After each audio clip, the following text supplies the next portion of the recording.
அன்பார்ந்த நேயர்களே, வாருங்கள். இன்னைக்கு தினமும் மனமும் நிகழ்ச்சியில ஒரு சாற்றமுது ரசம் பண்ணி காமிக்க போறேன். என்ன சாத்துமதின்னு கேக்குறீங்களா? மாங்காய் சாத்துமதி.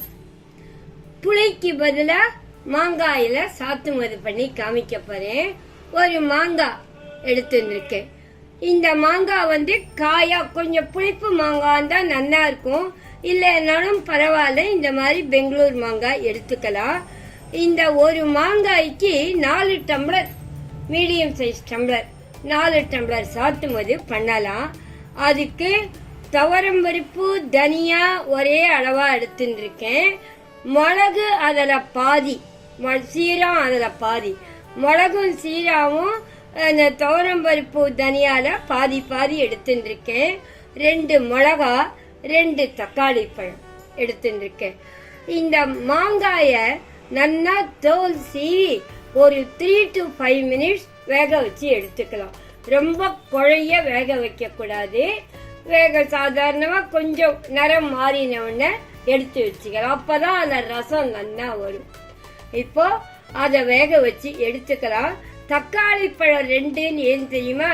ஒரு தக்காளி பழத்தை ரொம்ப பொடிப்பொடியா திருத்தி வச்சுக்கோங்க. ஒரு தக்காளி பழத்தை இந்த வறுத்துக்கிறோம் பாருங்க, அதோட சேர்ந்து அரைச்சிக்கலாம். இப்ப இந்த மாங்காய தோல் சீவி வேக வைக்கணும். இந்த மாங்காய திருத்தி வச்சுருக்கேன். இது கொஞ்சம் 1/2 டம்ளர் ஜலம் விட்டு கொஞ்சம் ஒரு 5 நிமிஷம் நான் சொன்ன மாதிரி வேக விட்டு எடுத்துக்கலாம். ரொம்ப குழைய வேக விடாதீங்க. கொஞ்சம் அது நிறம் மாதிரி இது கொஞ்சம் அமுங்கினா போதும். ஏன்னா அப்பதான் அது அவன் மிக்சியில அரைச்சா ரசம் வரும். அதனால இப்போ 5 நிமிஷம் ஆயிடுத்து. மாங்காய் நான் ஆஃப் பண்ணிட்டேன்.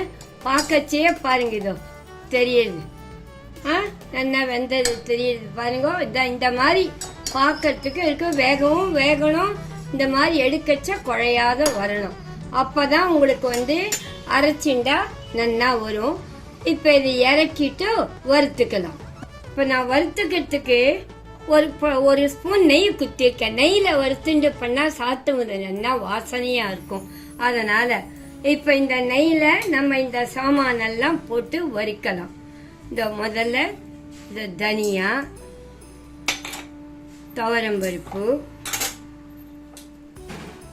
மிளகு, சீரகம். இந்த மிளகாயும் அப்பெல்லாம் உங்களுக்கு காரம் வேணும்னா இன்னொன்னு போட்டுக்கலாம்.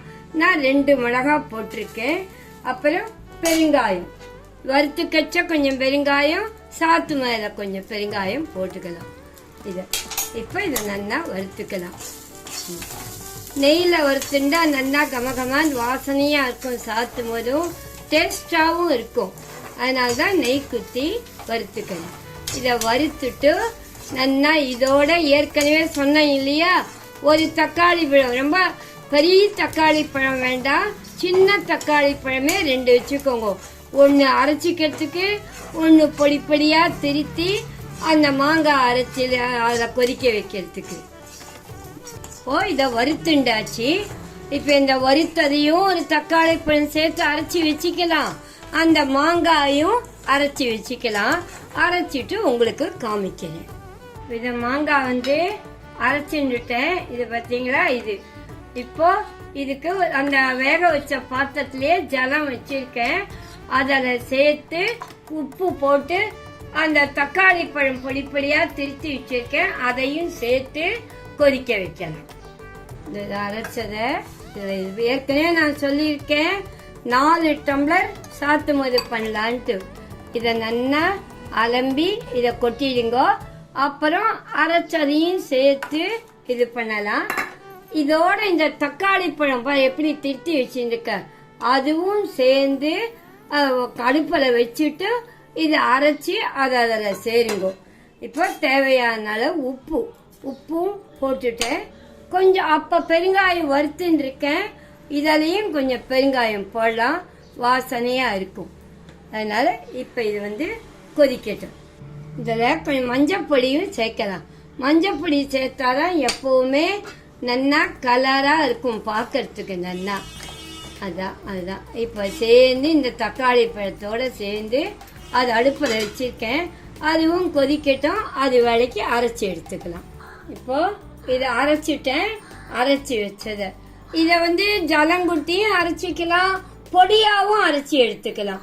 பொடியா அரைச்சி எடுத்துட்டாலும் நல்லா இருக்கும். சாத்து மது பொடி போட்டு பண்ற மாதிரி நான் அரைச்சி எடுத்துட்டு இருக்கேன். இதை சேர்த்து என்ன ஒரு 2 நிமிஷம் பொங்கி வர வரைக்கும் வச்சுடலாம். சாத்து மது நல்லா கொதிச்ச உடனே இறக்கிட்டு கடுகு கறிவேப்பிலை திருமாறணும். கொஞ்சம் கொதிக்கட்டும். இதை பொங்கி வருது பார்த்தீங்களா? இதோ நல்லா பொங்கி வந்தா இதோ நல்லா சாத்து மது. இது ரொம்ப டேஸ்டா இருக்கும். நல்லா மாம்பழத்திலையும் பண்ணலாம், மாங்காயிலையும் பண்ணலாம். நல்லா எதில் பண்ணாலும் டேஸ்ட் இருக்கும். புளிக்கு பதிலாக இந்த மாங்காய் எடுத்துக்கணும். தக்காளி பழமும் டேஸ்டுக்கோசரம் தான் போடணும். கொதிக்கட்டும். சாத்து மது பொங்கிட்டு இப்ப இதை இறக்கிட்டு திருமாறிடலாம். இதுக்கு கொத்தமல்லி வாசனைக்கு சேர்த்துட்டேன். இப்போ கடுகு தான் திருமாறணும். இதை இறக்கி வச்சு விடுறேன். இப்போ எண்ணெய் வச்சிருக்கேன். கடுகு போட்டுறேன்.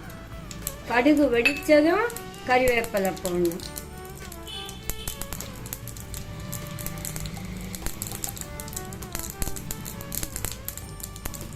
இப்போ கடுகு வெடிக்கிறது. எப்பவுமே எல்லாரும் திருமாறுறதுல தான் இருக்குது டேஸ்டே.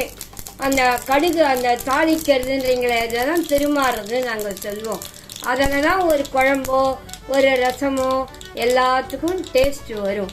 இந்த கடுகு வெடிச்சுடுத்து இப்போ கறிவேப்பிலையை போட்டுட்டு அந்த சாத்து மதுல இதை சேர்த்துடணும்.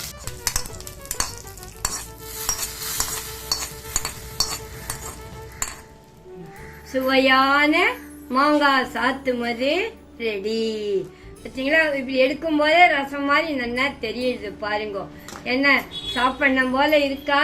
பண்ணுங்க சீக்கிரம். உங்க ஆத்து ஸ்பெஷல் நாளைக்கு எல்லாத்துலயும் எல்லார் வீட்லயும் மாங்காய் ரசம் தான் இருக்கணும். என்ன நேயர்களே, இந்த வீடியோ உங்களுக்கு பிடிச்சிருக்கா? பிடிச்சதானா லைக் பண்ணுங்க, கமெண்ட் பண்ணுங்க, ஷேர் பண்ணுங்க, மறக்காம சப்ஸ்கிரைப் பண்ணுங்க. மீண்டும் அடுத்த நிகழ்ச்சியில் உங்களை சந்திக்கும் வரை உங்கள் கனகா பாட்டி.